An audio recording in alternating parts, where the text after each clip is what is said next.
started to cool down a little bit as well, and should be a lovely evening for some soccer. And with that, the ball is rolling at SU Soccer Stadium. Syracuse in the orange, attacking left to right. Binghamton in the all-black away strip. Marsteller onto the ball early and surveying her options, trying to play it forward. Marsteller will collect her own rebound.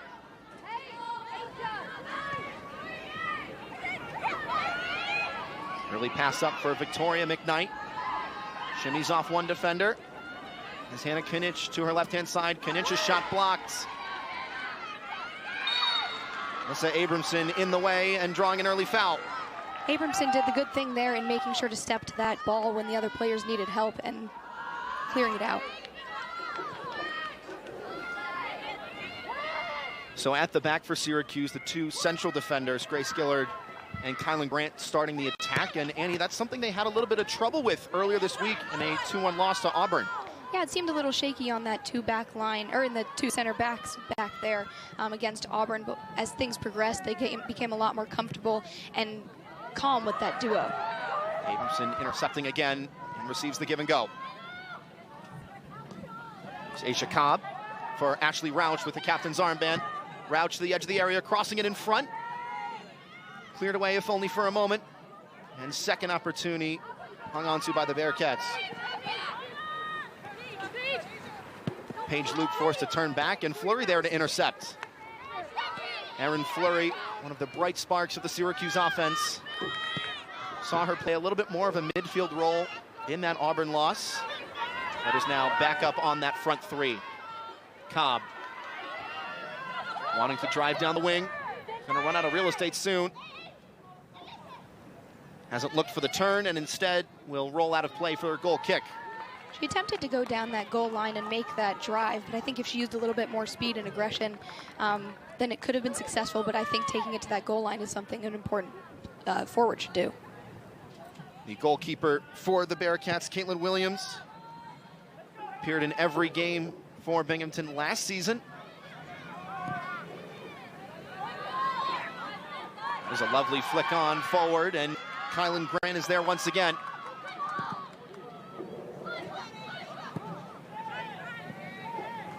Just early warning signs from the Syracuse defense, and Shea Vanderbosch just forced to scurry it away. But I like the pass there from Kylan Grant back to Shea Vanderbosch, knowing when you're at times of pressure and just using that keeper in the back.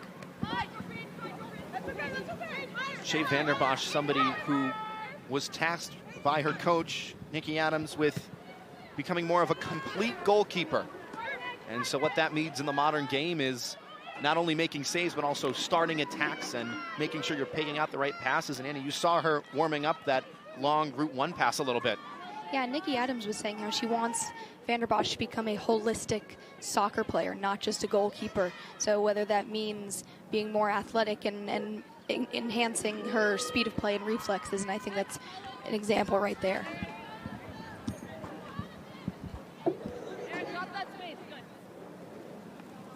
Vanderbosch, a sophomore, another underclassman for this Syracuse team, despite it being senior night. A lot of younger faces for the Orange with leadership roles on and off the pitch. And that's something that head coach of Binghamton University, Neil Bhattacharjee, is unfamiliar with. He started with Syracuse a couple years ago as a recruiter, recruited many amazing names to this team. Jenna Tivnan last year, of course, Lizzie Ann Prue with the Canadian national team. But this is the first season he's playing Syracuse where he says he doesn't really know what to expect. Yeah, and Jenna Tivnan was that last player that he really recognized and said he played a role and a helping hand in recruiting for Syracuse's team. Here's Kylan Grant. Long to the near side. Kate Murphy, one of the seniors, recognized tonight. Vanderbosch in a little bit of trouble. And a good pass from the goalkeeper. But the high press from Binghamton, trying to win it right back. Options queuing up in the area for the pass. Hannah Mimas trying to go herself. Defender goes over, Mimas with space for the shot, and she'll try it. And in the end, just bent away from the far post. Something we saw against Auburn on Thursday was a play similar to that, and making those plays out wide and crossing them, and then the Syracuse defenders have to make sure they're staying on their mark. And I think that Syracuse did a good job of following their mark here and got a bit lucky, but I think that they're working on that and making sure to keep it in mind. Hannah Mimas, the Baldwinsville native, a couple of these Binghamton players, Syracuse natives, and plenty of Binghamton faithful in the crowd tonight as well. It's a poor pass in the middle from Zoe van de Kloot. Hannah Knitsch could be away. Charging down the near flank, and van de Kloot recovering excellently. She made a strong shield there so as not to secure the goal kick. I think that play from the start had potential where they brought it from the left flank all the way to the right, because I like that idea of making that switch of the sides.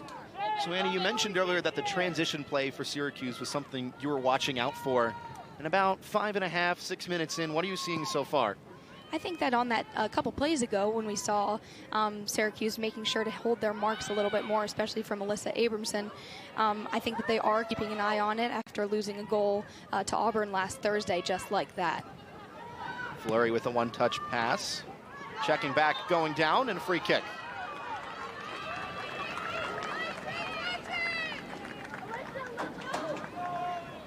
Erin Fleury with 3 points in 3 appearances this season. Played a little bit more of a midfield role against Auburn on Thursday and is now back up top and receives the pass. Fleury trying to go forward. It's cut away by Garofalo. Falls to Abramson. One-touch pass to the far side and a shot from distance. It's over the bar, but Williams forced to scramble. I like that shot from Kate Murphy and taking those chances, because she had that one touch and then the shot to make sure when she had that time she was able to take that shot. Caitlin Williams, who posted a 78% save percentage last year, trying to equal that mark early on through 3 games, has 70%, which for a goalie is quite high. Fleury chipping it through. Ashley Rauch is onside. Ashley Rauch scores!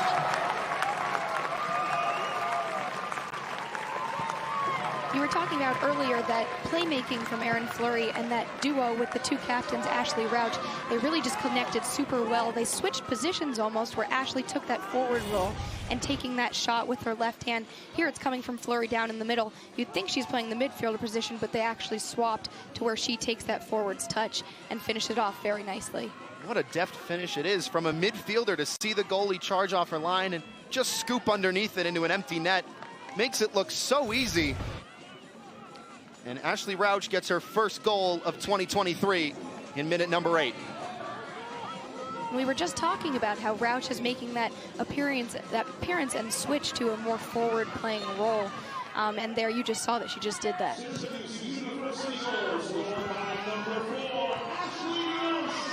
When these 2 teams met last year, it was a close 2-1 win for Syracuse. Both of the Orange's goals coming off of a corner kick. And now Syracuse off and running an open play at SU Soccer Stadium. It will be a corner kick for Binghamton, won by Hannah Knitsch. Coach Bhattacharjee prides himself and his squad on practicing set pieces offensively and defensively. And watching on as the first corner of the night goes to the visitors.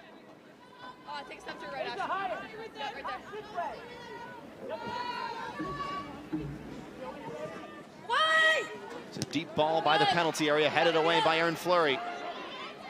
Second ball on the ground, poked away through contact. Syracuse with a quick restart, and the referee won't allow it. Fleury wasn't happy about it, neither was Coach Adams. I liked that idea too, making that quick setup and just try and get them on the counterattack. And immediately Coach Adams issuing instructions to Alyssa Abramson at that right back position, which is where Kylan Grant was last year, and now playing in that central pairing at the back to the left of Grace Gillard. And here's another look of using Vanderbosch as that holistic soccer player, not just a goalkeeper, and making her a part of that set play. Abramson tried to drive into the center of the park, and 2 hands on the head from her head coach. That was not the instruction.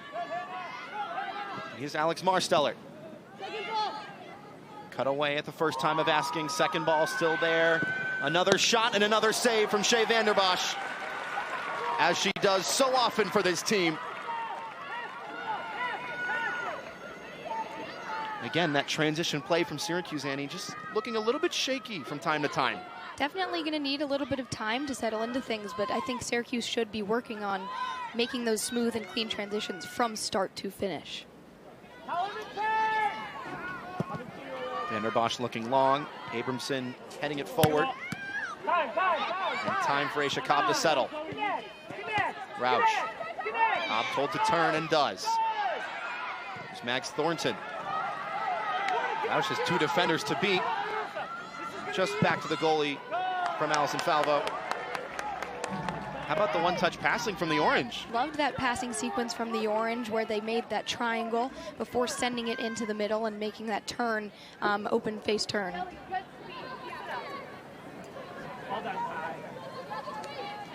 Syracuse very packed in to the near touchline. Not a lot of space on the width. And Apilli will try and go herself, looking for options. Abramson is one of them. Alyssa Abramson going to goal and sizing it up. And it required two hands from Caitlin Williams. So far tonight, we've seen a couple of times where those wing backs, Kate Murphy and Alyssa Abramson, taking it into the center of the field and making that shot outside the box.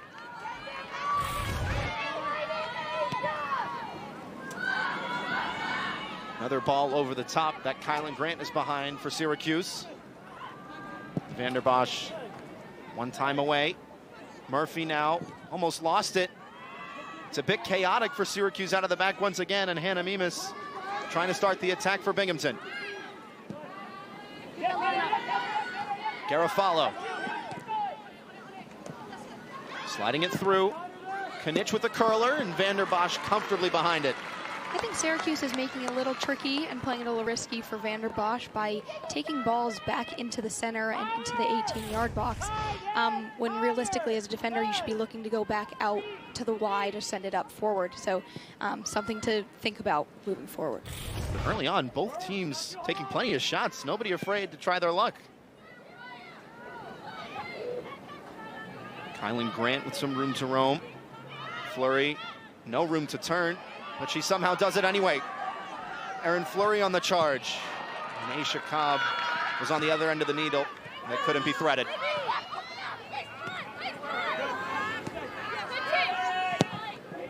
Time maybe for the switch, and Grace Gillard there in the way.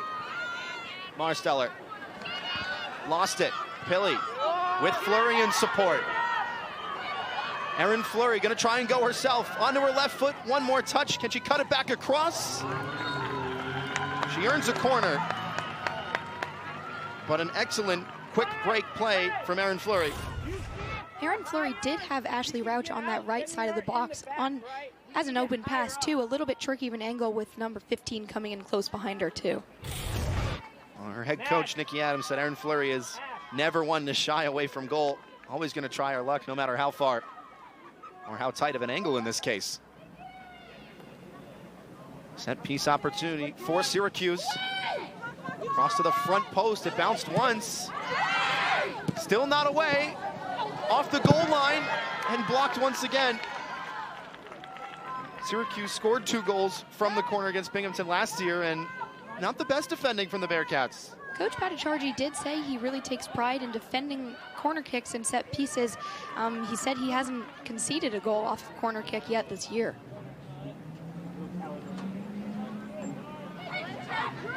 Good, Hannah! Good, Hannah! Long pass forward. Hold up play from Paige Luke. And once again, the Orange trying to win it back right at midfield.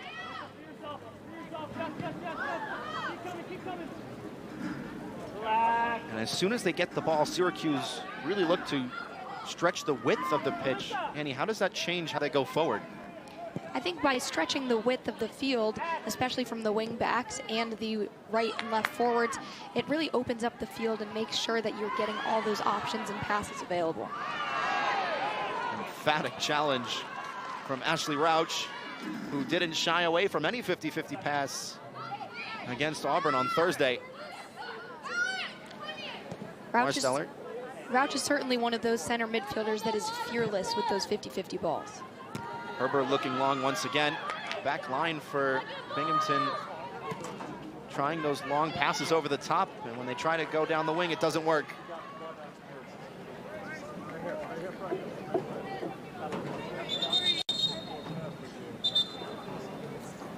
Ash. And the referee has taken exception to something. Alex Marsteller shown toward the sideline.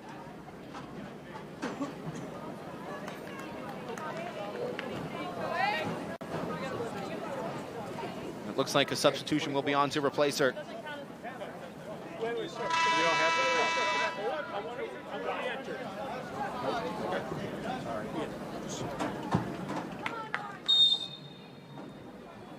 Emma Calling for the Bearcats was lined up to go in.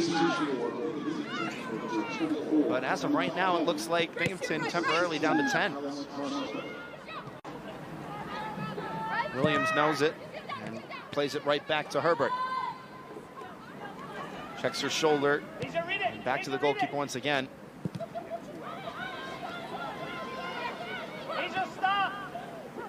Brooke Herbert. All the way up towards Luke. Now with Mimas. Mimas with some speed.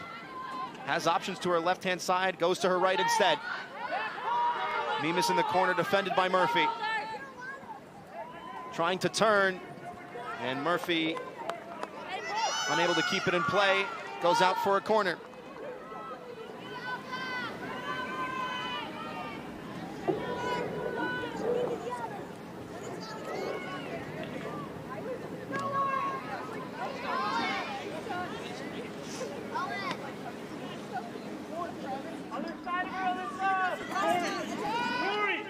Take a step to the right. Why?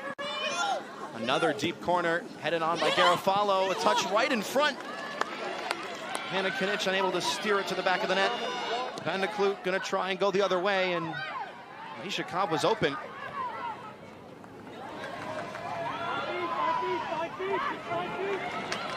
Good win in midfield. Here's Olivia McKnight. Lovely ball through, the flag stays down, one-on-one, and it is 1-1.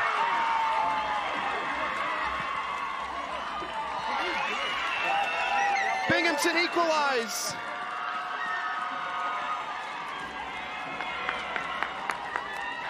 And Paige Luke, the freshman, doing it at SU Soccer Stadium. She got that feed through and a great breakaway shot. I mean, as a keeper, you really don't have much choice there but to come out and make that, try and make that save. But Paige Luke made a low-time shot, and that was good for her. How about the reaction on the sideline from Alex Marsteller? Fired up, and we talked about Olivia McKnight in the open and hadn't said her name yet. The first time we do, it's for an assist.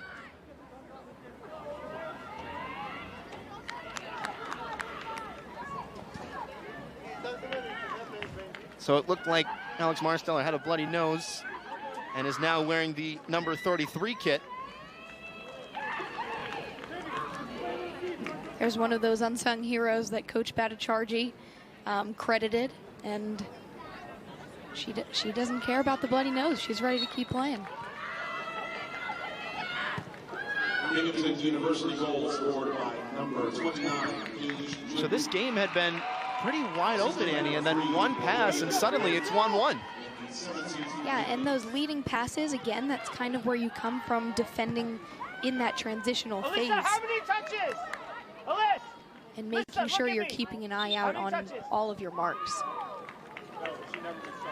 Alyssa Abramson playing that pass out of play and immediately told from the sideline, taking too many touches, as from the sideline, Alex Marsteller is back into the contest.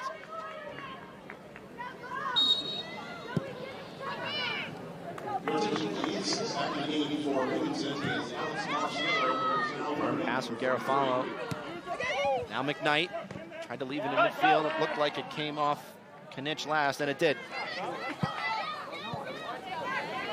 Syracuse overloading the near side touchline. Coach Adams said they're going to try and do that But watch for when they switch the point of play, when they go to the other side. That's when they're going to have their space. They haven't done it yet. Abramson going to try and do it now, and it's a poor pass once again. Paige Luke, the goal scorer. McKnight on the slide rule pass. Fighting with Abramson, and Gillard with a no-nonsense clearance. There's been a couple of times now when Abramson has lost that ball, trying to switch the field, but luckily she went back and hustled back to get the ball back. Abramson with time. Behind the Clute. Didn't really have any real pressure, but played it back anyways. That line-breaking pass between defense and midfield for Syracuse, that's what caused problems for the first goal against Auburn on Thursday. And it nearly was a second goal for Binghamton just then. Settled by Ashley Rauch. Goal scorer for the Orange tonight. Lovely pass towards Erin Fleury, and she's going to get there. Fleury looking for shooting space. It's Erin Fleury, and it's blocked. And a physical tussle as well. Right into the boards. She was trying to shield her out to get that corner, but came a little too aggressively. Ends up getting the foul. Right, it was awarded as a foul. Let's see what happened. It was Erin Fleury and Grace Vittoria. What do you see there, Annie? I think that even leading up to that pass, Ashley Rauch's pass out wide to Fleury was an incredible one. She had to keep going for it to savor that pass. Set piece opportunity for Syracuse. Right on the touchline. Paige, tight at 27. It's a short one. An early shot is blocked.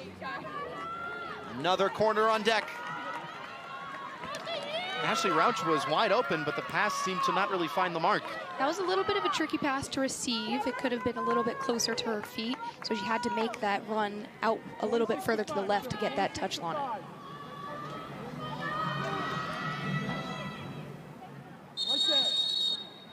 Referee has seen something in the box. Starting to get a little bit chippy between these in-state foes. 2 thumbs up from Fleury. Hannah Mimas doesn't seem as pleased. 4th corner kick of the night, split right down the middle. It's a short one. And in front was Victoria McKnight.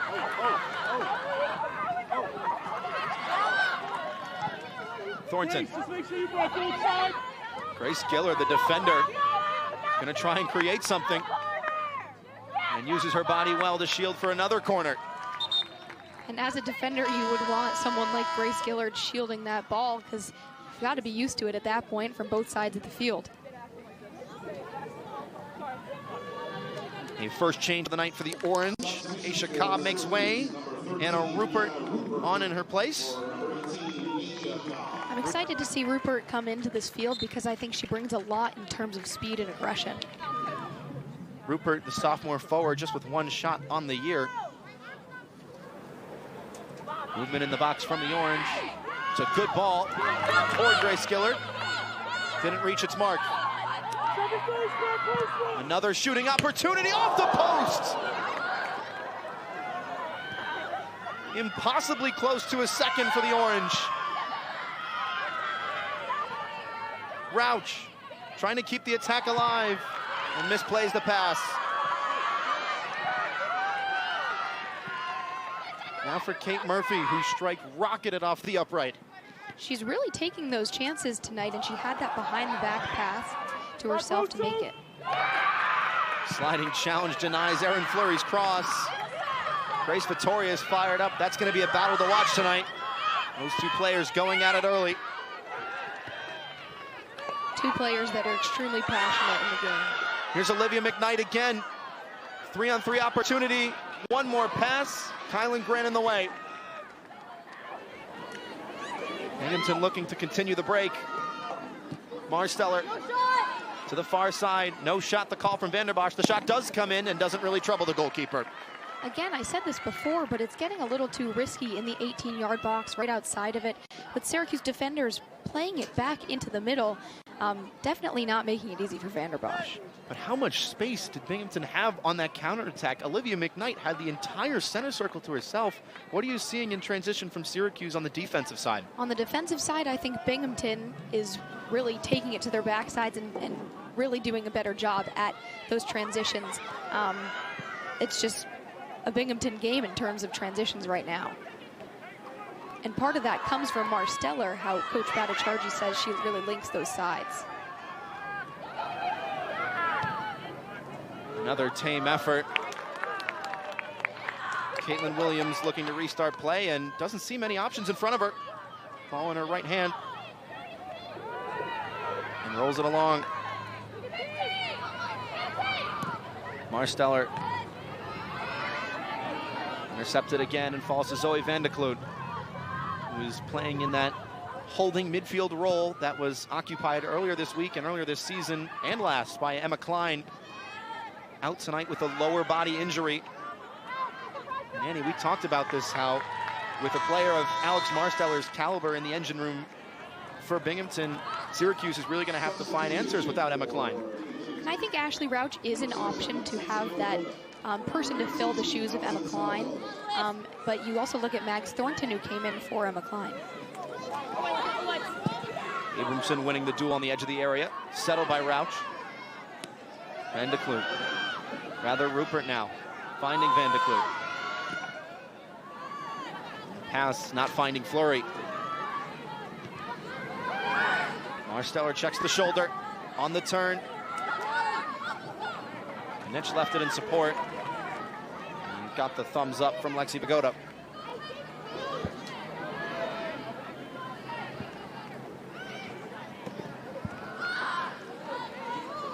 A lot of space between Gillard and the other defenders. And her pass is intercepted rather easily. Grant fighting for it. Again, that ball from the back line for Syracuse, which was an issue in the first half in that 2-1 loss to Auburn in the midweek. Just needing a little bit of fine-tuning, but Coach Adams says this is the most coachable team she's ever had. He can take advice and run with it. Syracuse running down the offensive third now. Return pass cut away, but a little bit brighter in transition from Syracuse. That's what you've been looking for, Annie. I think Kate Murphy is doing an excellent job tonight in making those runs all the way up and down the sideline, because as a wing back, that's really your main job. Kate Murphy, who hit the post not too long ago, receives the throw in and gets by her mark. One-touch pass for Fleury. Has options with her. Erin Fleury's touch is a little bit heavy, gets the cutback and goes down. Shouts for a penalty. Coach Adams was out of her chair, irate. The referee's whistle stayed silent. Here's Vagoda. McKnight winning a foul. And now a chance for the Syracuse coaching staff to ask some questions of the referee. It's certainly getting a little tense between the two in-state squads and rivals, both asking for these calls. Ashley Rauch with the captain's armband getting the last word with the official, as captains traditionally do. Some new rule changes this year with IFAB, the laws of the game. Making sure that players are always respectful when talking to the referees, and if they have a question or a qualm, it's the captain's duty to make sure that question is answered.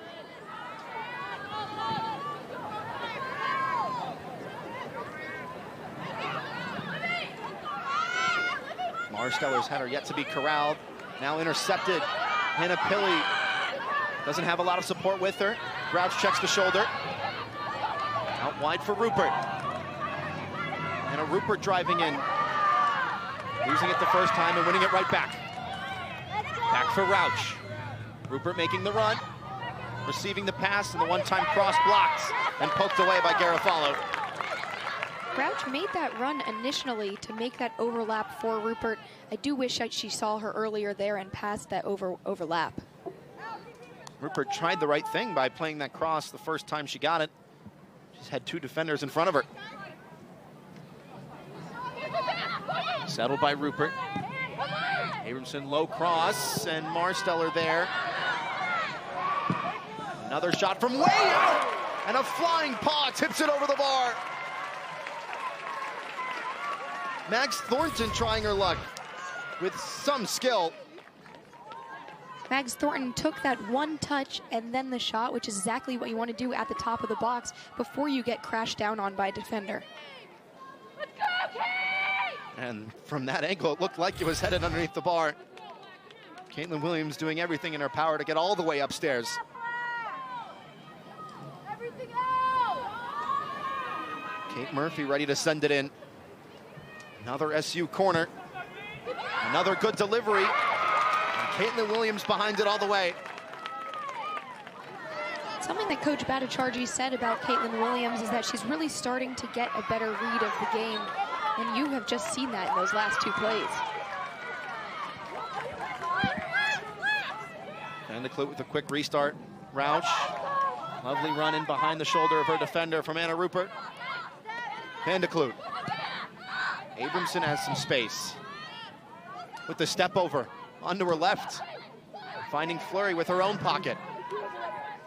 Fleury wants the 1-2 through the legs of the defender and a little long. Fleury collects and crosses. Another save from Williams, and the rebound off the bar. The 3rd time it has been saved again. That's impossible. How on earth has Syracuse not scored?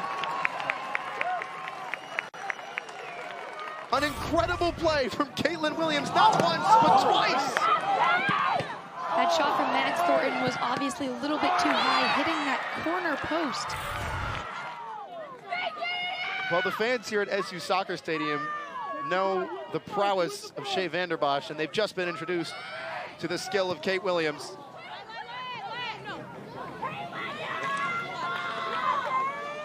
She's smiling about it. She loves it. She's pleased with how she's just been playing. How could you not? That might be the best save all year. Is it too early to say that?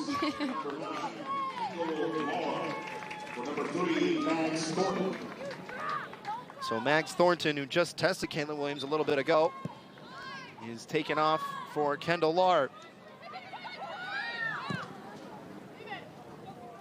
Lahr missed the season opener with injury, but has appeared for solid minutes in the last 2 contests for the Orange.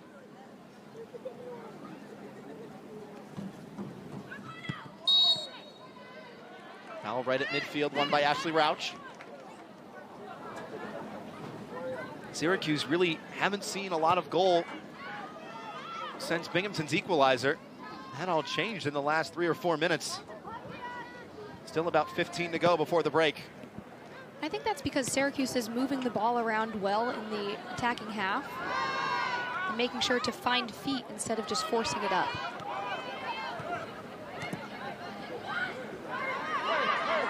It was Ashley Rauch in the 8th minute to start the scoring party, and Paige Luke in the 17th to answer.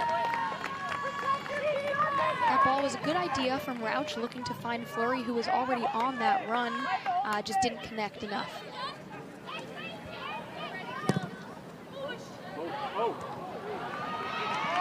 Gillard there for the long ball and needed to be. Grace Gillard, the real enforcer of this back line, as Aaron Fleury tried to imitate her to a different effect. Marsteller went down but got the ball away. Now skipping away from Knich, but she'll corral it rather. Hannah Knich one-on-one. Onto her right foot. Swiped across it. Just over the top of the ball and got away from her a little bit. Abramson was making sure to stay with her man. She almost lost track of her a little bit, but Knich just got a little too far away from her touch. It's another attacking substitution, this time for Binghamton. Samaya Reed enters the fray. Victoria McKnight will take a rest.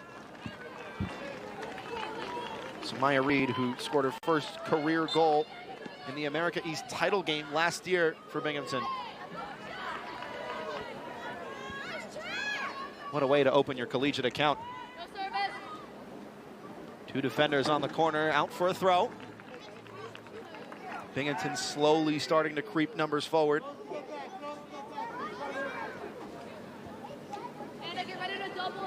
Lexi Vagoda taking plenty of space to throw this one in.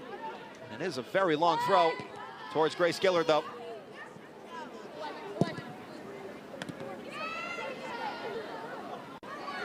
Rupert needs some help and a little bit of trouble.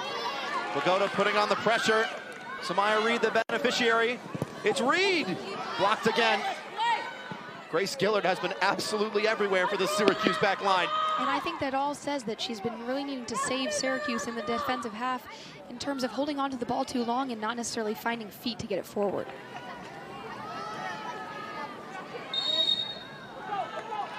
A little bit of pushing and shoving in midfield. Ashley Rauch winning it again. She just stays extremely physical in the center of the field.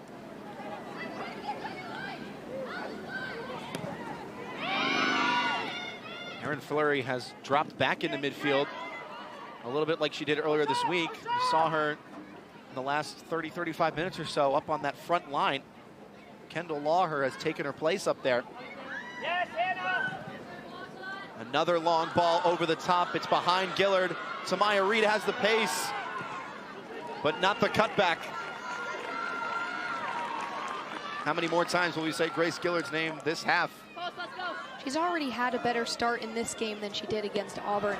And that just goes to show you how much she's settling in and feeling more comfortable in both her captain's role and as the center back still. Binghamton have been trying that long pass over the top a lot in this game, and Samaya Reed, fresh off the bench, certainly had the wheels. She's definitely bringing the pace that Binghamton was lacking. Another trip to the corner flag for the Bearcats. It's a very long delivery, almost over everybody in the box. So maybe a bit of a let-off for Syracuse off a poorly executed set piece.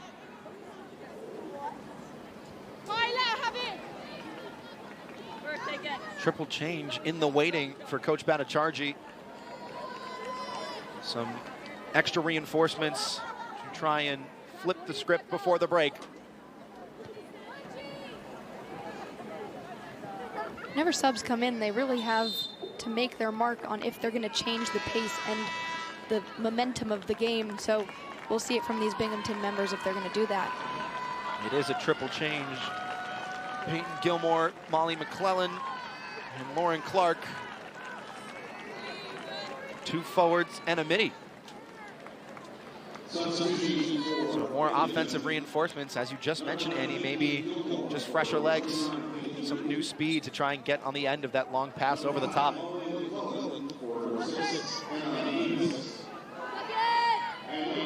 No turn by the way of Colin Grant. McKnight. Travella pass to the near side. Here's Clark freshly off the bench with the hesitation, looking for shooting space.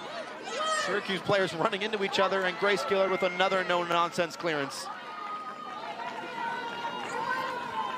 The sophomore captain just making sure that if in doubt, play the ball out.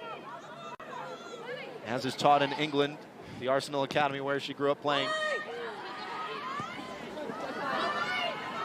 Tested header still not dealt with. Lahr with a push and go. Doesn't get on the end of it. There's another look at that work needed to be in those transitions. Just trying to get it out of the defensive half, whether that be to feed it out or just take it on your own. Murphy getting it back from Fleury.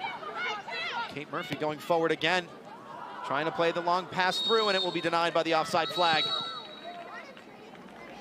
Anna Rupert made the run, just a little bit mistimed, but as you mentioned a little earlier, Annie, Kate Murphy, the left back, a defender, not hesitating to go forward and facilitate play. She really wants to get on the point board in her senior night. And what does that say really about the modern outside backs in the game that are really required to put in so much effort both defensively but also offensively? Definitely needs to have a good balance of making sure you know when to track back and to get back and defend, like right now. Actually does. It looked like it came off the arm of the attacker. That's what the official has signaled for. Kate Murphy, the two-way player, as it were, playing very well through just about 37 minutes and change. Here's Kylan Grant. And Murphy. One-time pass that Lawler receives. Has space to turn and will do so. Lawler closed down quickly, though. It's a good win in midfield. A physical challenge that the referee is not interested in stopping play for. Abramson. Fleury. Intercepted by Garofalo. Another one-time pass. Samaya Reed is there. Lost her footing, but not the attack. Reed once again, skipping by Zoe van de Kloot. And Fleury in support. Fleury came in when she knows her teammate needed that extra teammate to come in and step in for a double play. Some contact off the ball between Fleury and Reed. The referee had the whistle ready, but it stayed silent. A little bit back and forth right now. Neither side really settling into their game plan for the last couple minutes. Erin Fleury going to look to change that. She's migrated over to the near side. Hold on to the ball a little bit too long, but it'll find Rupert anyways. Anna Rupert with two defenders to beat. Onto her right, crossing it in. The goalie didn't come out for it. Had to be scrambled away. A little bit nervy from Binghamton, but in the end dealt with for now.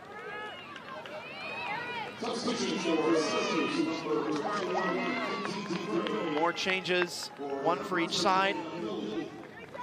Kenzie Dupre up top for Syracuse.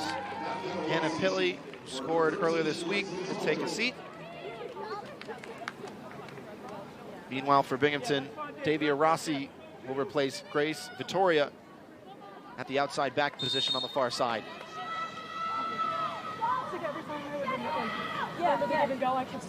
6 minutes until the interval.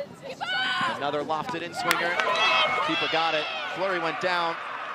The referee not interested. Caitlin Williams has been doing an excellent job of coming off of her back line and not being afraid to make those catches in the air, especially on set pieces, which is something Coach Patacharji said he really enjoys from his team. Sophia Garofalo, as soon as she gets that pass, she's looking long for Samaya Reed. Was cut away that time. Here's Fleury. Has an option in Kendall Lahr, trying to turn and ran out of room. Binghamton defense doing a great job of collapsing in the ball carrier as soon as Syracuse gets into that final third. McClellan forced back. A lot of space in midfield, a lot of space on the near side as well for Lauren Clark for the switch. It's not on just yet.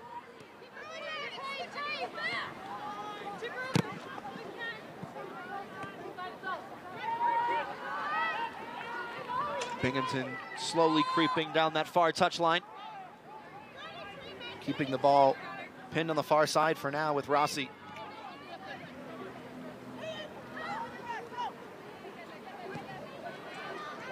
Clone's pass intercepted. Rauch can go the other way.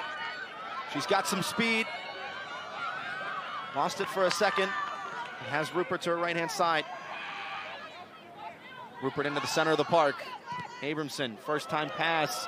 Rauch has stayed onside. Space for the cross, trying to cut it back. Loses her mark momentarily. Still with Ashley Rauch, the goal scorer.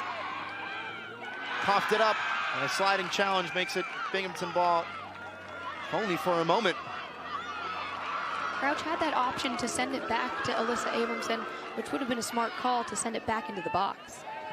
Contested throw goes the way of Syracuse. Fleury wants to turn, invites the contact, and does. Rauch for Fleury again.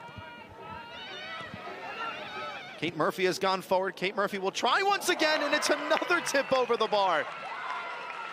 Caitlin Williams not happy with her defense, but should be happy with that kind of goalkeeping. And Kate Murphy really just being willing and taking those shots from way outside the box. She's hungry for it. Almost a carbon copy of a play that happened a little while ago. Seeing Caitlin Williams off her line and nearly sneaking it underneath the crossbar. Another orange corner kick. Another good delivery towards Gillard. Swatted away. Another shot from distance off the bar. It didn't cross the line. Syracuse hit the woodwork again. At this point, you have to wonder as Syracuse to take those low corner shots, because you keep making these shots to go up to the crossbar, and Williams just has great height to her ability and jumping to get them saved. It's an all-out offensive game. Binghamton going all out on the counter now. Chipped into the mixer, sent skywards by Gillard. Lawler missed it at the first ask, and dispossessed on the second.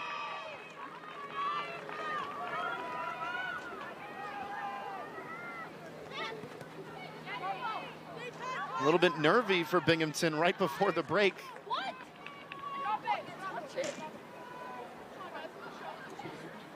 And some language from Davia Rossi, who wasn't happy with the call. Space for Vandekloot. Kicks out a great pass for Rupert, who checked back for it. Now plays Kate Murphy. Left back going forward once again. Lahr trying to turn. Vandekloot will help. Crouch checks the shoulder. Played it a little bit long in the end. Crouch onto her own rebound. She's going to try from way out, and it's speculative at best. Early on in that sequence of passes between Vandekloot, Rauch, Rupert even coming in there, I really liked the way they're focusing on holding on to the ball and checking back so as not to force it forward.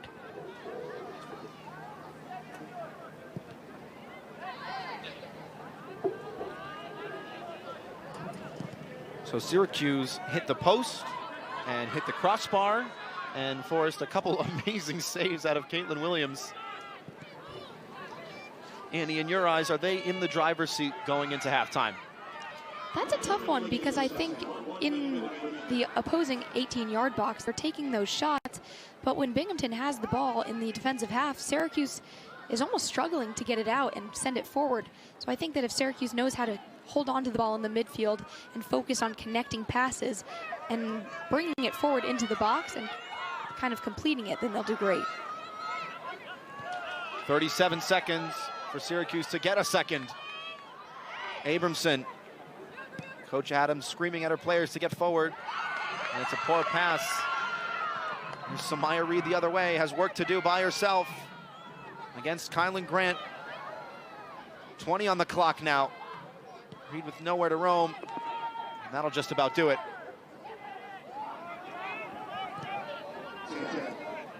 Countdown starts. Syracuse will just knock it around. But what an entertaining first half on senior night at SU Soccer Stadium.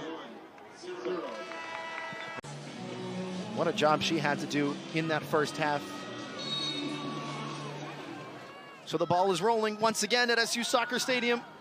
1-1 through 45. Who's to say what the next 45 have in store?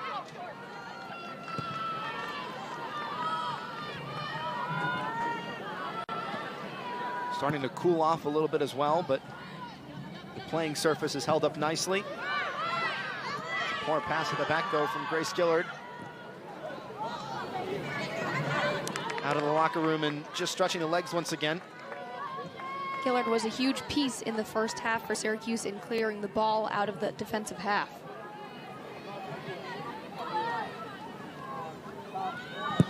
Vanderbosch will restart play. The less busy of the two netminders tonight, which usually can't be said of Shea Vanderbosch. But Kate Murphy, whose play you really liked in that first half, Annie, again, just losing the ball out to touch. Murphy with it back now, and an early pass up top towards Pilley, poked away. Sophia Garofalo now. A long searching ball to the corner. It's going to stay in bounds. Bearcats queuing up in the area. Plenty of space for the shot instead. Abramson trying to defend it. The shot does come in. Hits a body on the way through. Vanderbosch went flying. Second attempt on the volley, swing and a miss.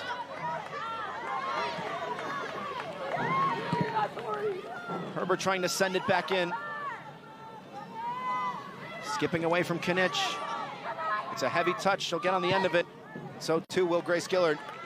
It's early on in the second half, but a little too much action going on in Syracuse's 18-yard box. They're trying to clear it out, but almost not succeeding as enough as they did in the first. Vander Bosch out to claim. Loose ball. As we talked about in that first half, trying to be the more holistic goalkeeper, taking a good scan of what's in front of her and playing the short option with Kylan Grant. Now to Murphy. Fleury, the forward, has once again dropped back into midfield, opening up space for her teammates. One of them being Lisa Lawton, who wins a foul.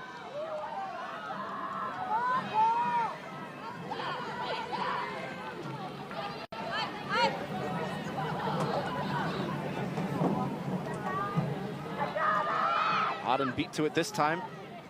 A change at the break for Coach Adams. Herber now. Another long pass over the top, almost skipping through. Luke fighting for it.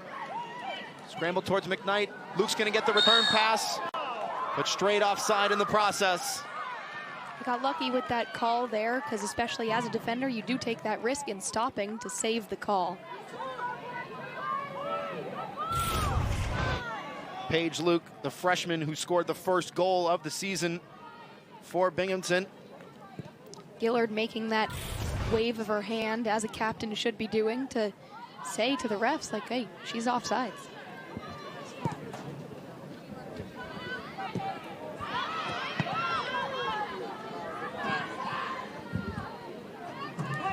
And it should be mentioned, the Bearcats tonight had not scored a goal in their opening 3 contests.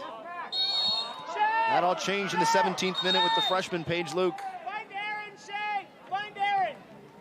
First goal for her team and the first yellow card of the night as well, to Mackenzie Dupre. Another midfield change at the interval.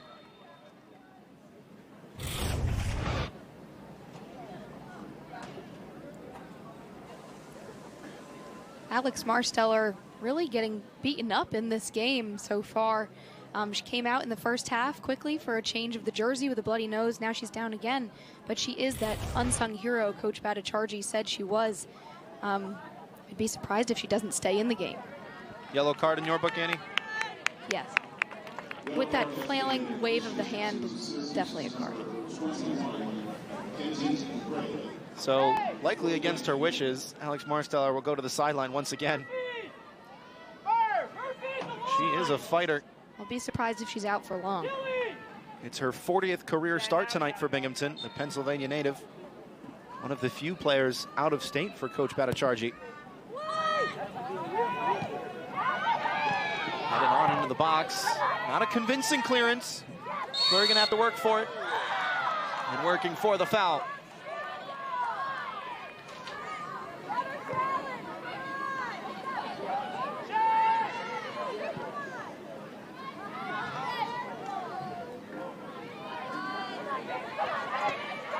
More physical play on the near side. Binghamton win it right back. McKnight moving it along to her sister. Once again, Grace Gillard. How many more times will we say her name? Although Syracuse is really struggling to get it out of their half because they're not really connecting passes well. They're not finding feet. It's more of just to force it up the field to try and make something happen. Dupre dispossessed by McKnight. Victoria takes some contact from Fleury, and those two were certainly battling a bit in that first 45. Garofalo striding forward now. Two players in support to defend on the far side. Abramson called for the double team and deflecting the cross. Thornton can collect calmly. As you mentioned, Annie, Syracuse team having a little bit of trouble playing out of the back, but we spoke to Coach Adams earlier this week, and she said this is one of the most coachable squads she's had in years. They can watch film and the next training session immediately implement those changes, and it goes the same for halftime. Whatever's said in the dressing room is going to be put into play. As Erin Fleury wants to put a cross into play.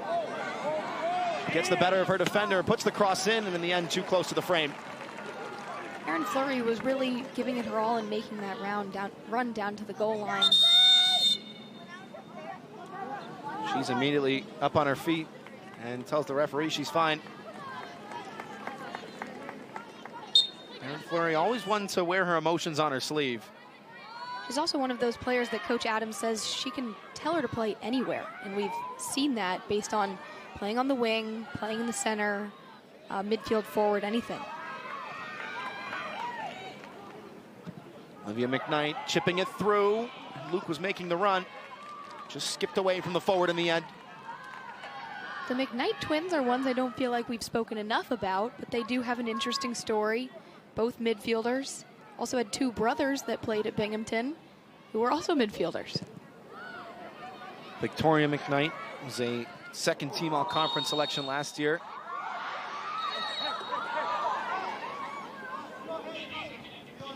Olivia McKnight was the defending America East Midfielder of the Year, the first selection in Binghamton history.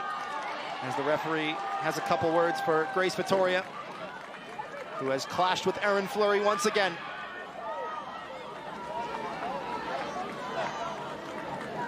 Here is Coach Bhattacharjee,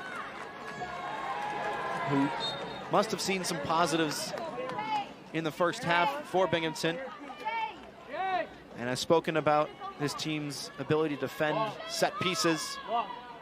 They must do so now.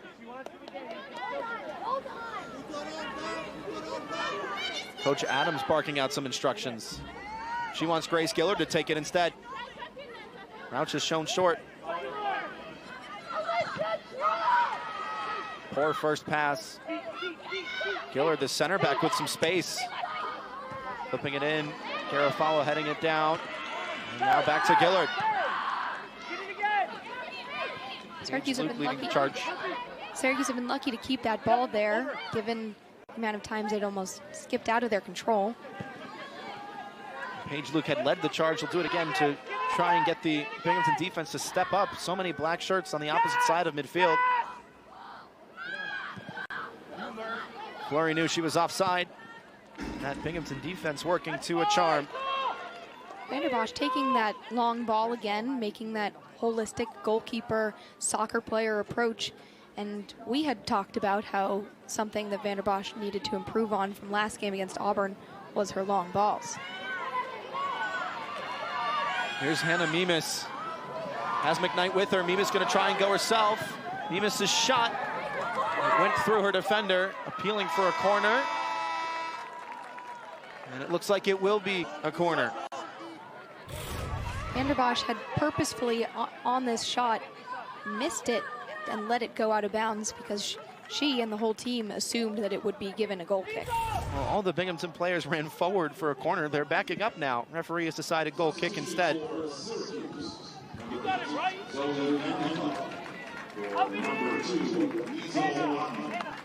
Let's take a look at some scores around the ACC. Virginia, a very good team that Syracuse played on the road last year to a tough draw, has gotten a solid win against George Mason. Louisville and Northern Kentucky scoreless at the half. Louisville, another strong team in the ACC, but then again, all teams are. Chance for Binghamton. McKnight trying her luck. Whiskering wide. An excellent scoring opportunity for Binghamton, and Victoria McKnight couldn't find the frame.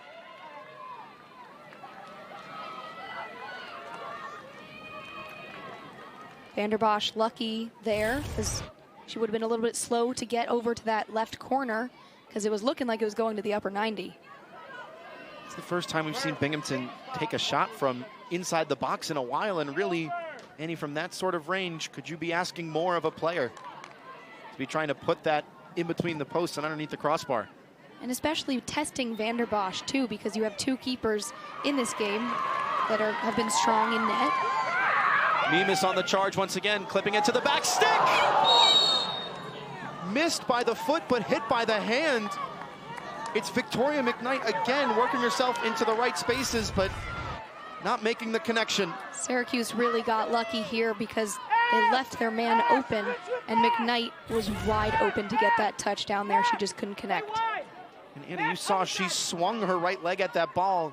Is that a right-footed shot or a left-footed shot? Got to go left ear header.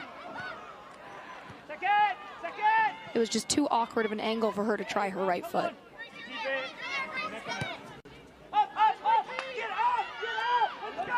Syracuse getting orders to step up from the sideline. Zoe Van de Kloot freshly onto the pitch. 1-2, a little bit behind the Belgium native. Brooke Herber forced back. Williams forced to stamp it skyward. Kate Murphy just gives it right back to Olivia McKnight, finding Hannah Mimas. Mimas has McKnight at the back stick. Doesn't see her. Mimas gonna try and go herself on her right, blocked once again. Hannah Mimas has been making a couple runs down that near touchline and wins another corner for the visitors. Mimas has been a huge presence in this second half in making those runs down the wing and also looking to set it up in the middle. She just did not do that time. It'll be Lexi Vagoda over to take. A first-team All-America East selection last year.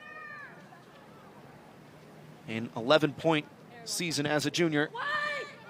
It's a deep cross from Vagoda. It bounced through. Syracuse defense from set pieces.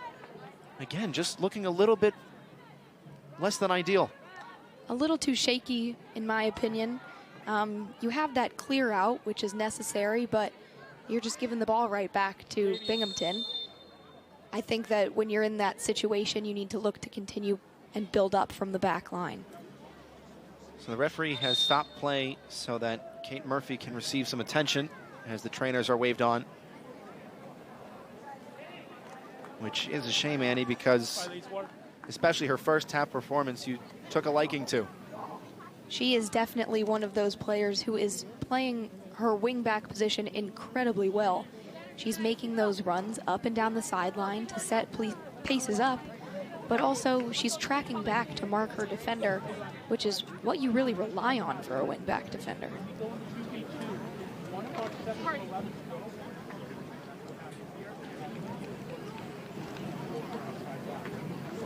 So Binghamton opting for a quick huddle on the sideline as the Syracuse players stay on the pitch and talk it out. These players at home right now as they were on Thursday, but not home for very long. In fact, 5 straight road games for this team against some very tough competition. And not to mention that the last one of those road games is its first ACC opponent, Miami. Miami was the only conference team last year that Syracuse could get a win out of, but still tough to do at the end of a 5-game road trip. That contest here at SU Soccer Stadium, 3-1 the final. Goal scorers Chelsea DeMond, Blue Ellis, and then the one remaining goal scorer, Ashley Rauch. One that comes where she goes back with them. Shea Vanderbosch getting some instructions. Do you want me on goal kick? Do you want me still playing long? Do you want me to Yes, play short? go long, go long. I'm saying As when you Gilly heard, gets the ball, can she find that space? Shea Vanderbosch says, on goal kicks, do you still want me to play it long? And her coach said yes. What do you think, Annie? I think that we did see Shea Vanderbosch warming up with those defenders and making those long balls. I think she's confident in that, and she's comfortable with her position on the back line to make those long balls. So I think that's a smart decision, especially when Syracuse needs to get it out of this defensive half. Well, Binghamton have been doing a very similar style of play, especially down the near side touchline, the one that was guarded previously by Kate Murphy, who will take a break. Did they bring somebody in while I wasn't looking? With Kate Murphy taking a break, you do lose a little bit of that transition aspect that Syracuse needs some more effort on. But as a wing back, to be running up and down those flanks all night long, it's an incredible task. So Kendall Lahr, who was playing a forward role in the first half, has been brought on at the back for Kate Murphy and has slotted into that right back spot. As Alyssa Abramson goes over to the left. Left for McKnight, one-time pass. First time cross, cut away on the ground. Interesting decision. I actually like the call of bringing Kendall Lahr into the defensive position because she is one of the faster players on the Syracuse squad, and to have that speed on the back line is important. Lahr defending in the corner and got beat on the overlapping pass. A shot in front, going to be called back for a foul. As Paige Luke made some space unfairly. Kylan Grant did a great job of keeping on her mark there, so as not to leave that Binghamton player open, or any Binghamton player. Grant going in with her head, not shying away from the 50-50 ball. That's why the referee stopped the play. That's the kind of tenacity you need at the back, especially when you're playing alongside Grace Gillard. Another appeal for a high foot. This one not going to be given. McKnight hit the dirt. Play rolls on. Garofalo now. Looks long once again. The feint from McKnight and another emphatic challenge from Gillard. Victoria McKnight, actually the only player last year to score against the Orange in a 2-1 loss. McKnight making her 45th career start for the Bearcats tonight, and had a couple glimpses at goal early in this second half. She'll cross it in now. It's over the head of Luke. Second ball bouncing around. Scooped back up by Binghamton, but only for a moment. I think right now there seems to be a little bit of a disconnect between the Syracuse attackers and the Syracuse defenders. And the midfielders are hanging on back a little too much, so you leave that hole in trying to get it up the field.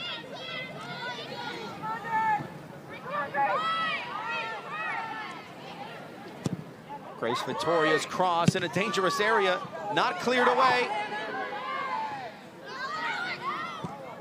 Marsteller sending it wide.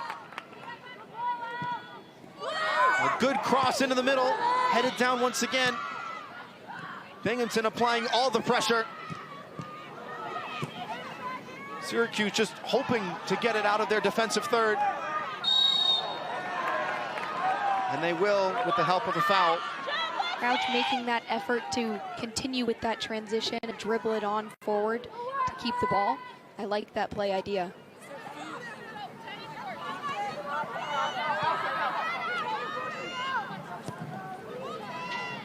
Here's Max Thornton. Onto the pitch tonight for Emma Klein, out with a lower body injury. Dupre falling away from it and blocked by Victoria. Gillard there to intercept. The Orange with some sustained offensive pressure now. Gillard will try her luck. And maybe that's why defenders don't shoot. Taking it from pretty far out, but still goes high. I do still think that Syracuse has the opportunity to take it closer into the box and make those lower corner shots, given Caitlin Williams' strength so far in saving the high ones. So a double change up top on either side of the striker, Hannah Pilley. It's Aisha Cobb on the left, who started this contest, and Anna Rupert on the right, who also saw some action off the bench in the first half. Rupert winning it right off the bench. And DeClute. Kylan Grant, not one to shy away from going forward. She's giving it to Abramson this time. And DeClute going to switch again. That was a great sequence of going from the right-hand side all the way to the left-hand side. Abramson sending it back into the middle, and Van de Kloot opening back up and turning it again. Gillard with a nervy play. Takes the first touch in stride. Syracuse having that ability to switch the point of attack very quickly. They can go forward now with Kendall Lahr. Has Rupert. Back for Lahr. It's Kendall Lahr. It takes a touch and it goes in! Right in front on senior night. Aisha Cobb gets her first goal of the season.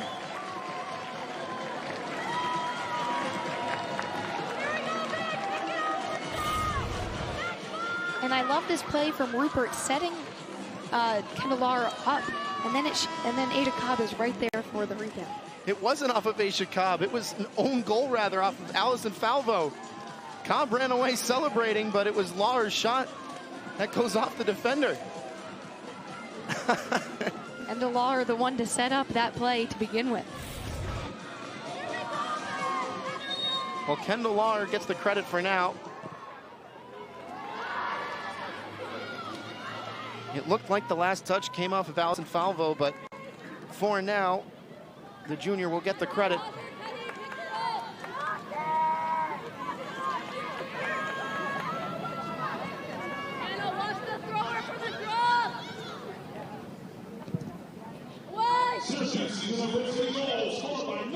Especially in the tail end of that first half, Syracuse looked likely to get a second.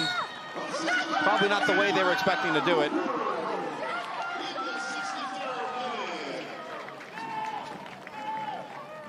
Substitution for Binghamton, number 25. Samaya Reed, number 12. Victoria McKnight. The second half has been a lot of Binghamton in the Syracuse half. Syracuse lucky to have that one shot that stemmed from a good passing sequence between Rupert and Lahr, ultimately to get the goal.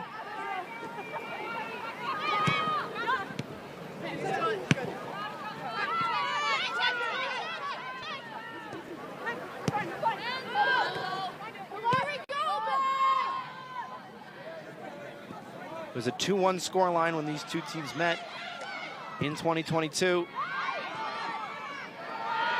Similar scoreline, similar faces on the field. We talked about earlier in the beginning how there's 23 returners for Binghamton this year and only one new player for Syracuse.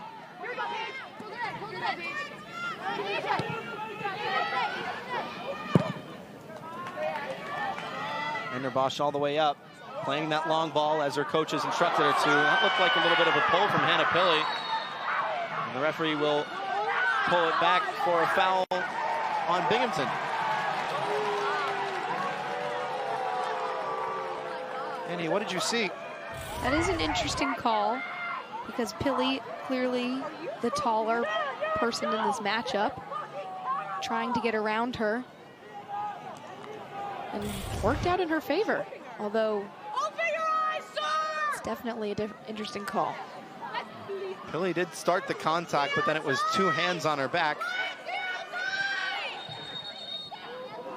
And Brooke Herbert judged to break the rules. It's always the retaliation, right, Annie, from your playing days. Referee, sometimes the first contact isn't punished. It's that retaliation because usually that contact is a lot heavier.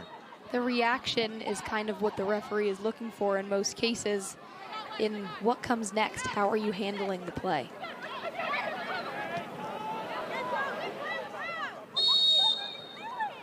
Another foul, and that shrill whistle will sound again. Pilley involved in both.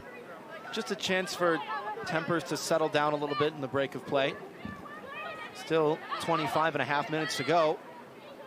And quite honestly, from the flow of play, Binghamton may feel hard done by to not be leading this contest for how they've started the second half. Coach Bhattacharjee reflected that feeling in another game against Canisius, a 0-0 draw. He said, just did not reflect at all. Flurry going down, and it looks like another yellow card will be on deck. It will. Sophia Garofalo stopping a promising attack, and I have a feeling, Andy, you're going to agree with that call a little bit more. This one's certainly a yellow card in my book. You can't really come in from behind and just put all of that energy and force into the player with the ball. Too risky for the Binghamton players right now. It was Hannah Mimas who took down Erin Fleury, but it was the earlier foul punished by the referee.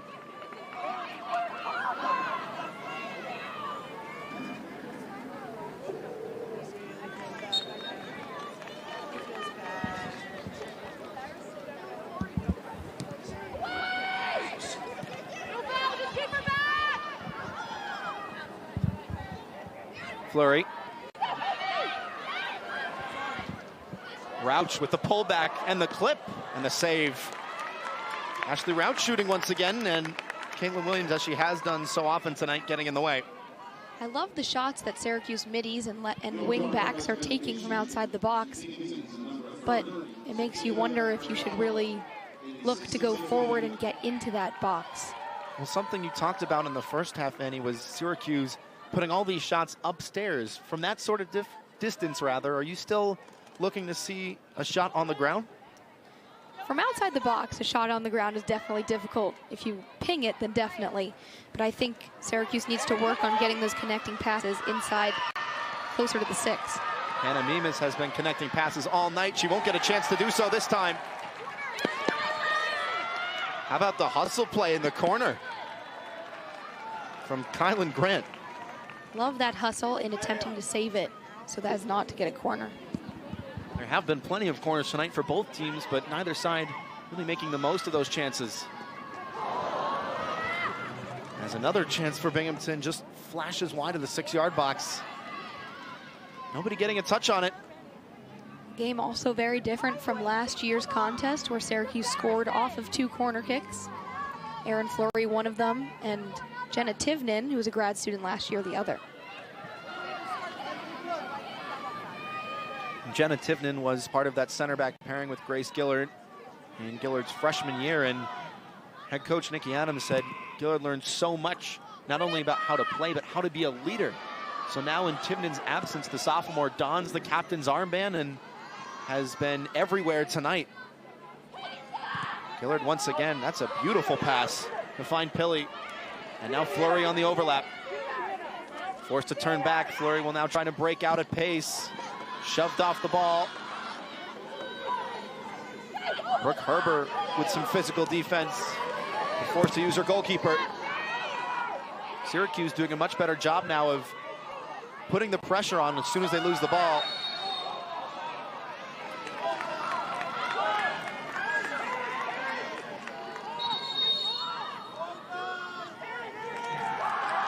The official stopped play. It looked like a foul, but the signal is offsides. Binghamton took the restart. It wasn't theirs to take. You guys are a joke. This is such a fucking joke. So Maya Reed was the guilty party who came on late in that first half with a lot of pace off the bench. Didn't get a chance to show it that time. Zoe Van de Kloot now. Aisha Cobb getting the better of her mark, losing the ball. Just getting a little bit excited in front of frame, as Coach Adams talked about before the interval. Aisha Cobb was great there at pushing the defender onto her inner side and keeping the ball on the left to go around her, but just did not work out with too big of a touch towards the box. Nearly got a touch on that second goal, but it was Kendall Lahr's strike to make it 2-1 Syracuse.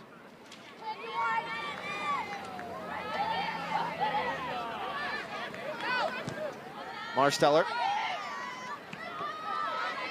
A nutmeg and a skip away.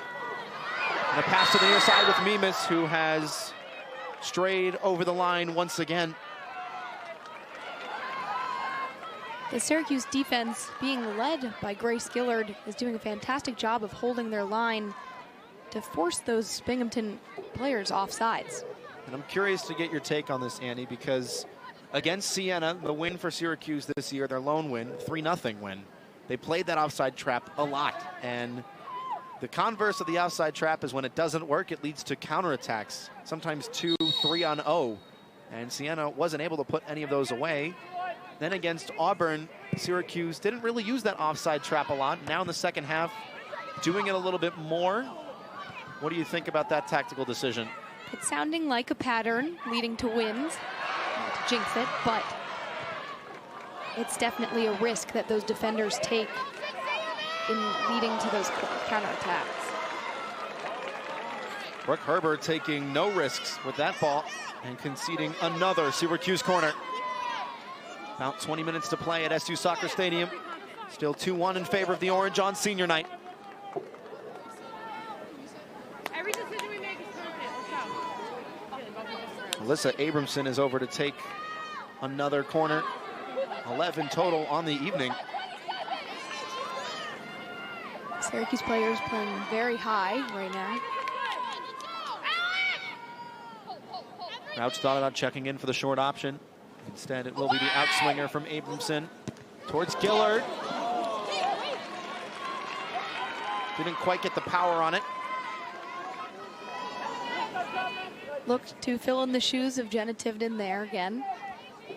Tivnan, who opened the scoring in the reverse fixture in 2022 from a corner. Coach Bhattacharjee from Binghamton said that Tivnan was one of the last players he had a role in recruiting when he was at Syracuse. And he said that it was because of her heading ability. And it was the last goal of her collegiate career at home against NC State last year that Tivnan scored with her head from a corner. How poetic is that?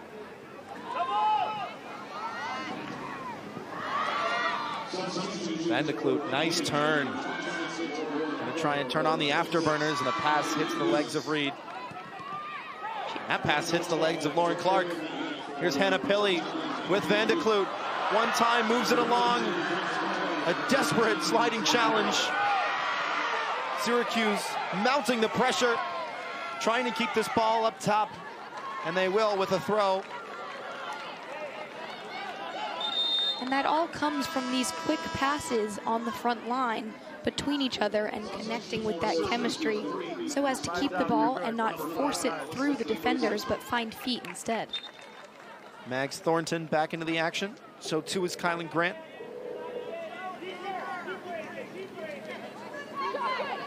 Pair of defensive-minded substitutions for Coach Adams.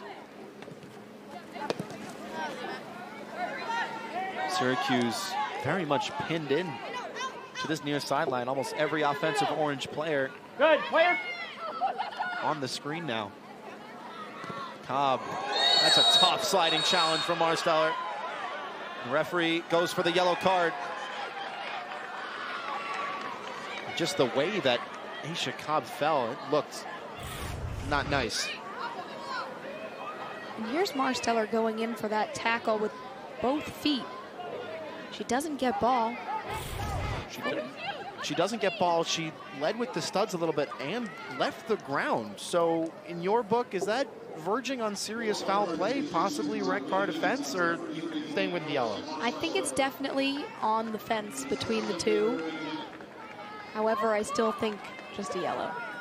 Well, Binghamton have fouled the Orange 13 times compared to just 2 from Syracuse. I think the disparity. Flip to the back stick. Cobb was there, falling away from it. And it just skipped away from the senior. That was a great set-piece play with Rauch sending that ball forward. Asia Cobb knew exactly where she was going and where that run was going to take her.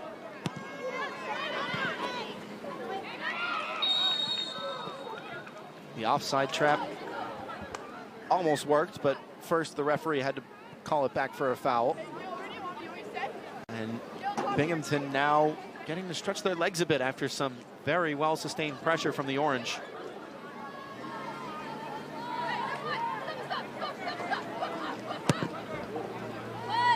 That ball hoofed into the stratosphere and bouncing over just about everybody. Vanderbosch has come off her line. And the referee saw a foul, but points in the direction of Syracuse. Syracuse getting lots of these calls lately.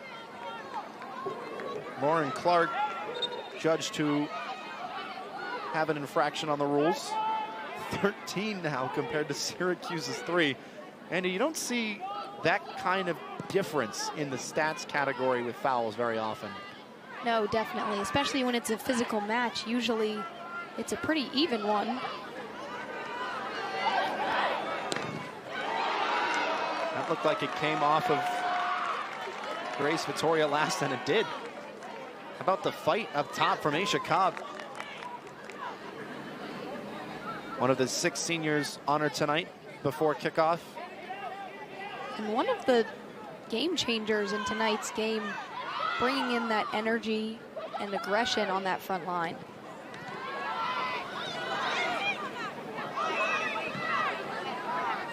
McKnight didn't quite connect. Ashley Rauch did.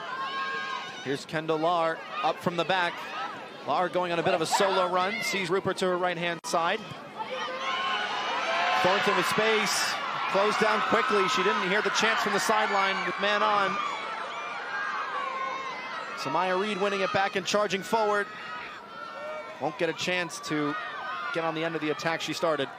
that was one of those plays where you really have to come to the ball in those moments, especially when you know such a fast player like Reed is coming in behind you.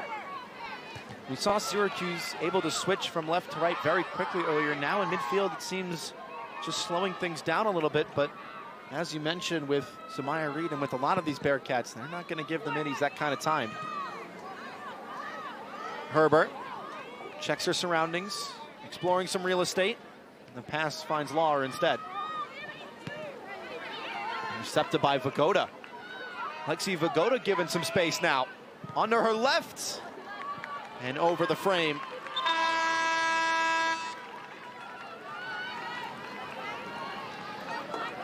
Lexi Vagoda, who didn't start tonight's contest, but has played plenty of minutes in it.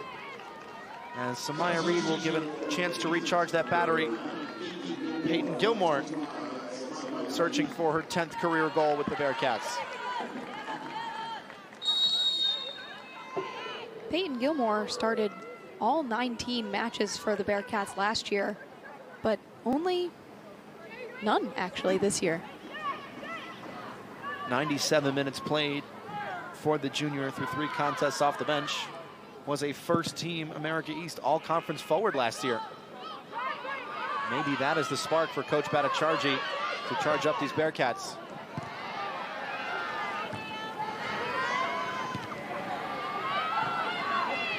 The ball begging to be settled as the referee has seen an infraction again. McKnight not liking that call, and Roush having a laugh about it too.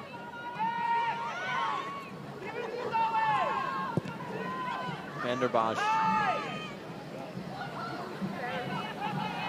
Starting it with Vanderkloot.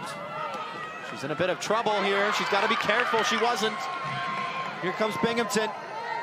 Early cross stamped away. Marsteller beaten to it by Fleury. And the referee has sounded the whistle again. It's another Binghamton foul.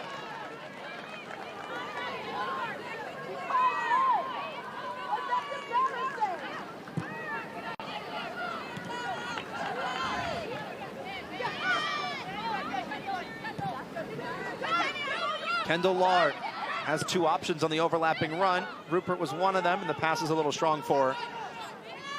Williams just got it away from Aisha Cobb.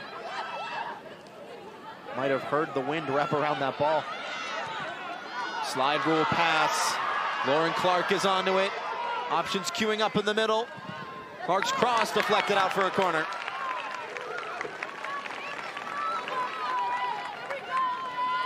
That was a lucky counterattack from Binghamton, with Asia Cobb running to try and get that ball out of Caitlin Williams, but then the Bearcats being able to make it all the way up to the other side of the field with that transition ability. Clark playing a more defensive role in transition, but not afraid to go forward. Had 131 career points just down the road from here at Fayetteville Manlius, the Syracuse native.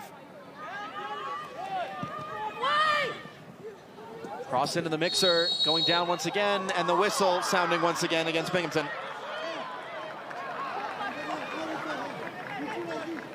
Peyton Gilmore doesn't know what she did wrong.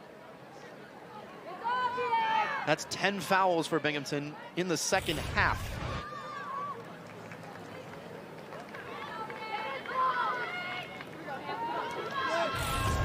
They had stoppage time here. A much longer game. We'd be here a while. But no overtime in college soccer. It was a new rule last year. And for a team like Syracuse with such a small roster and such a demanding schedule, there's pros and cons. Sliding challenge, doesn't find the ball. Ashley Rouch looking to break now.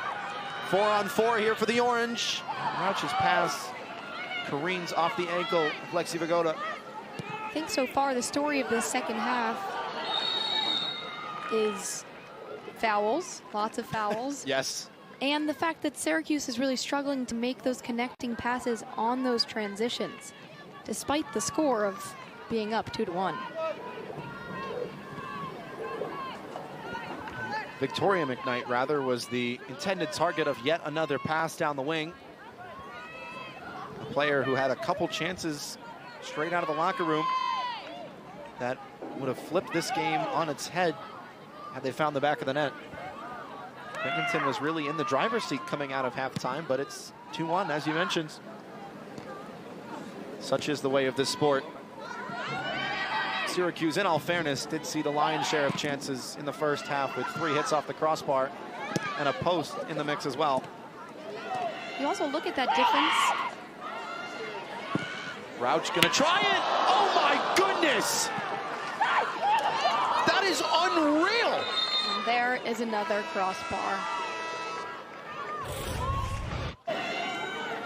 Here's Rauch making an incredible touch into her left foot and taking that shot with her left the way she's supposed to, but just, again, hitting the crossbar, that corner post even.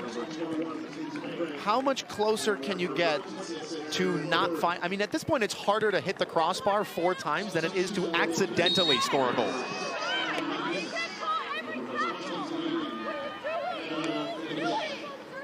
It had the curl, it had the power, but it didn't have the dip.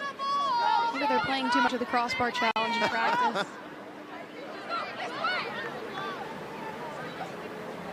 Ashley Rauch trying to put a stamp on this game into the final 9 minutes on senior night at SU Soccer Stadium. Thornton poked away by McKnight, only for Van de Kloot. Dupre now. Hurried along. Rauch let it run. Grant will try a run of her own. Kylan Grant sizing up the frame and bouncing it on the goal mouth of Caitlin Williams. I love Kylan Grant's move there from faking it going down the left flank, but instead bringing it into the middle to lose the defender. I just do really think that Syracuse needs to take it in a little bit further and attempt to go into the box rather than keep going with these shots. And to her credit, she did try to put it low, especially when you bobble it in front of the goalie like that. It can create some real problems for any goalkeeper. Especially because Caitlin Williams really hasn't been tested on those low shots yet. Tough ask in the corner. Victoria McKnight has kept it in, and the flag has stayed down. Quick cross clipped in. Van der Bosch falling on it. Binghamton nearly equalizing. Making that cross in, and Van der Bosch being ready and anticipating that first touch volley is exactly what she needed to do. Olivia McKnight just trying to contort her body and just didn't get enough on it. A difficult shot in the end, did well to test the keeper. Grant sending it long, Dupre down to chase. Marsteller with room to turn. Doesn't beat her mark.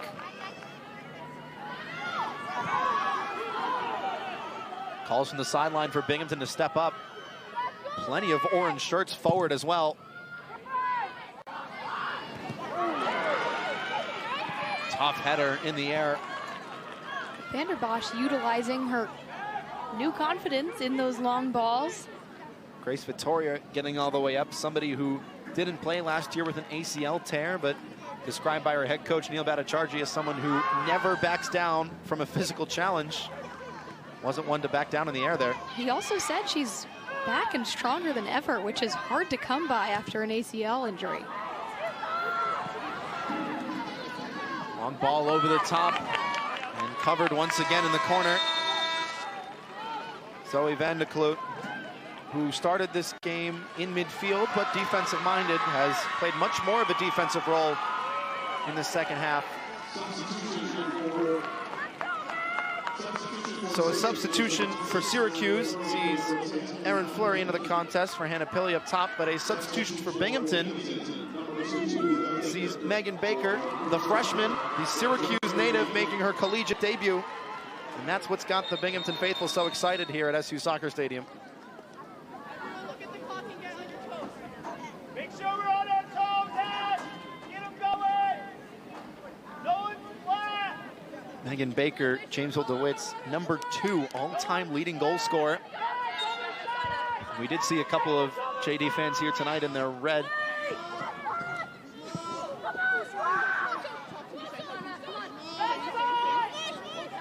Marsteller falling away from it.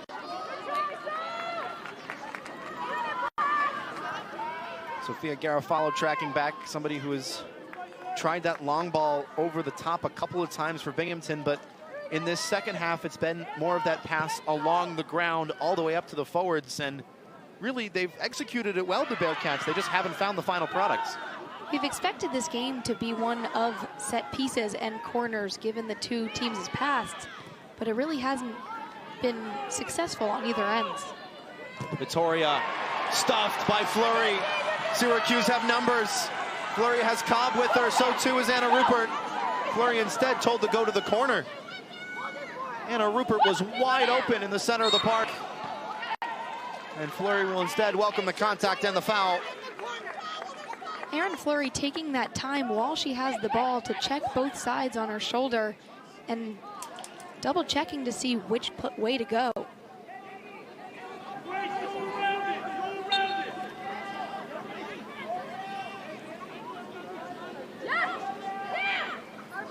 And Annie, I'm curious to get this take from you as you still play this sport. This is part of it now, the drowning out the clock in the corner. Is it gamesmanship? Is it fair play? Or is it seen as a little bit of a faux pas? I guess if you're the leading team, you got to do what you got to do to a point. But even then, that type of set play down in the corner is a really tricky one to succeed with. Well, to be fair, saw it earlier this week actually in the semifinal of the US Open Cup, FC Cincinnati. And, well, they didn't execute that corner play well, and little Argentinian named little Lionel Messi came along and spoiled the party. That's a pass in midfield. The Orange can win, and they do, but give it right away. Garofalo didn't hit it cleanly. Gillard, 3.5 on the clock, trying to see it out. Plenty of time for the Bearcats to go forward once again. Vittoria will try and do so. Here's Olivia McKnight. Scrambled it away. Gilmore. But forward once again. The flag has stayed down against Megan Baker, but the freshman will not get to it. Oh! What's happened here? It's a yellow card. Another one for the Bearcats. The debutante, Megan Baker, the Syracuse native, just a couple minutes into her collegiate career, into the book. Here's Kendall Lawher doing what she needs to do to help Vanderbosch and shield the player, and gets taken down on it. And Vanderbosch knows that that's not okay. Glad we didn't have a mic on Shea Vanderbosch. Had a little bit of the elbow in there, but just some gamesmanship. You can't touch a goalie, Annie. You know that more than anybody else.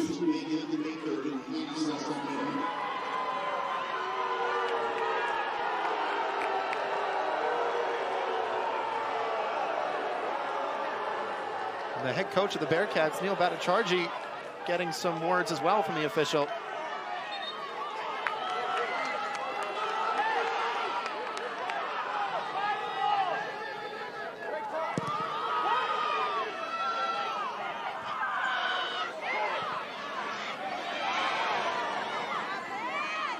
It's going to be a feisty last 3 minutes.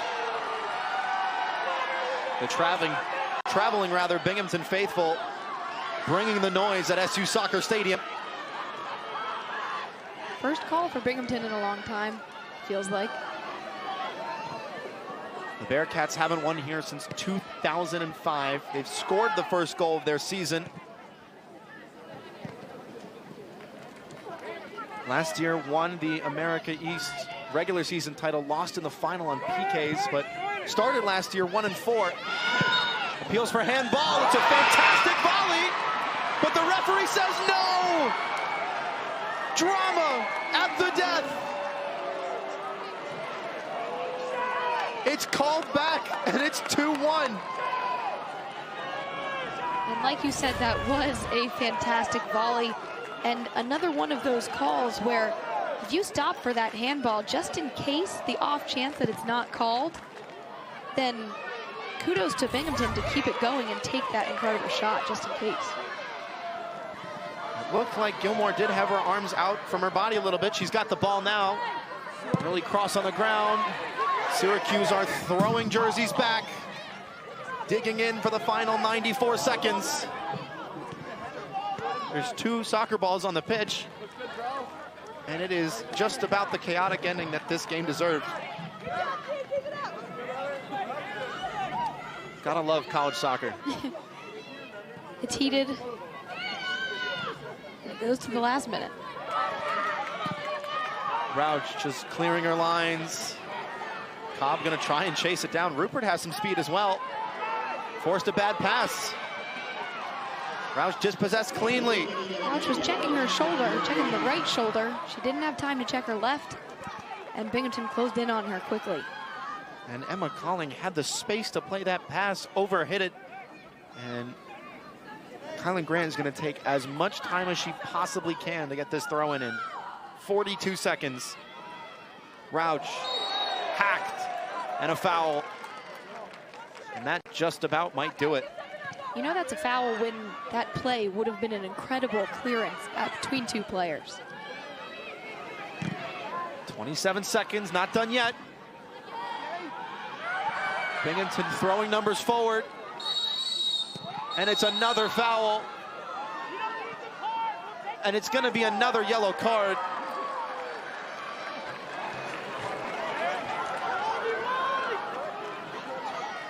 And that is salt in the wound for Binghamton.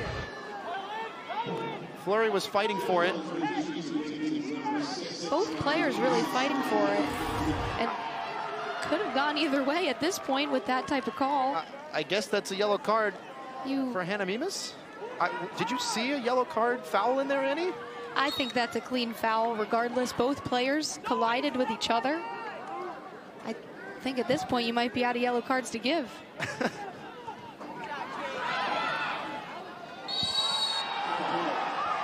Another foul. And that is just about how this game was going to end. No time for the ball to be restarted.